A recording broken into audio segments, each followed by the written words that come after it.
अस्सलाम वालेकुम सामीन और मुअज़्ज़ज़ अतिबा कराम। ज़ोफ़ मसाना ये मसला बहुत ज़्यादा पाया जाता है, ख़ुसूसन ये ख़वातीन में ज़्यादा होता है, मर्दों में भी पाया जाता है और शुगर के जो मुब्तला लोग हैं उनमें ये बहुत पाया जाता है कि उनका मसाना बहुत कमज़ोर होता है। मसाना कमज़ोर होने का मतलब ये है कि पेशाब को रोक नहीं सकते, ठीक है। उसके उज़लात जो हैं वो इतने ढीले होते हैं कि पेशाब का बोझ नीचे पड़ता है और फिर शदीद हाजत होती है और बाज़ औक़ात वाशरूम जाने से पहले पहले ही पेशाब ख़ता भी हो जाता है।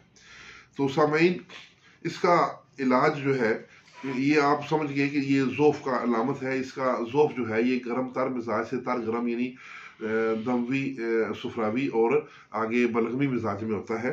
तो मसाना सबसे ज़्यादा उजलाती और कशी टिशू से बना हुआ है और इन्हीं तहरीकों से ये मुतासर होता है। इसके जिस्म में सबसे ज़्यादा गैर इरादी उजलात पाए जाते हैं और उनके अंदर कशरी बाफ्त पाई जाती है। कशरी बाफ्त गुदत नाकला है और उसी तहरीक से ये मुतासर होता है। इलाज तो आपने यहाँ पर जो बलगमी या गरम तर दमवी तहरीक है और उसके बाद आगे सर तर बलगमी तहरीक है, इन दोनों तरीकों में से कोई भी मिजाज हो जहाँ पर आपको ये ज़ोफ़ नज़र आए तो मास्कातुल बोल का नुस्खा है। उसकी 1 ग्राम दवा दिन में 3 से 4 मरतबा खाना खाने के बाद बादियान खताई और बोड़ की दाढ़ी के कावे के साथ ये देना है। रात को सोते वक्त माजून अजराकी इस्तेमाल करवाएं या माजून फ़लास्फ़ा करशी कंपनी का, हमदर्द कंपनी का अच्छा बना हुआ आप 1 टीस्पून काली पत्ती जो है सादा काली पत्ती की कावा से इस्तेमाल करवा दें और मसाना के ऊपर सर्द खुश्क किस्म की अद्विया मसलन गेरी, फटकड़ी, हबुलास, गुले अरमनी, कुंदर, बरगे हिना वगैरह का सफूफ जो है उसको पानी मिला के उसका समात करें और इन्हीं अद्विया को पानी में जोश देकर छान लें।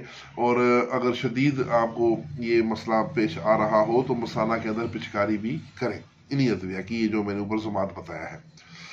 तो और उस पिचकारी करने के बाद पेशाब को रोक रखें ताकि कुछ देर तक दवाएं मसाना की दीवारों को ताकतवर कर सकें।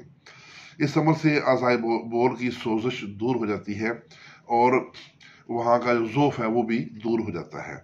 इसके साथ जो ग़िज़ाएँ देनी है वो भी आपने सर्द खुश्क से खुश्क सर्द आपने ग़िज़ाएँ देनी है, जिनमें मटर, लोबिया, अरड़, मोठ, सब्ज़ चने, कचनार, सब्ज़ मिर्चें, बाजरे की रोटी, कोई तुर्श चीज़ें, बोड़ की दाढ़ी या जवार कावा, लीमू का अचार, मुरब्बा आंवला, मुरब्बा हरीर, मुरब्बा बही, मूंगफली, शबत अंजबार, स्कंजबीन, जामन, फालसा, अनार, तुर्श और आलूचा, आलू बुखारा, चकोतरा, तुर्श फलों का जूस वगैरह इसमें शामिल है। इसके अलावा अंडे की सर्दी, बड़ा गोश्त, मछली बेसन वाली, दाल चने, करेले, टमाटर, हलीम, बड़ा कीमा और उसे कबाब और प्याज, कड़ी, बेसन की रोटी, दालचीनी, लौंग, काकावा और छुहारे, पिस्ता, सुर्ख मिर्च और भुने हुए चने और जापानी फल और नारियल वगैरह और बेसन का हलवा और अनाब का कावा इसमें शामिल है।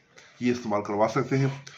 तो उम्मीद है कि वर्मे ज़ोफ़ मसाना का असबाब और उसका इलाज आप अच्छी तरह समझ गए होंगे। इसके साथ इजाज़त, वस्सलाम।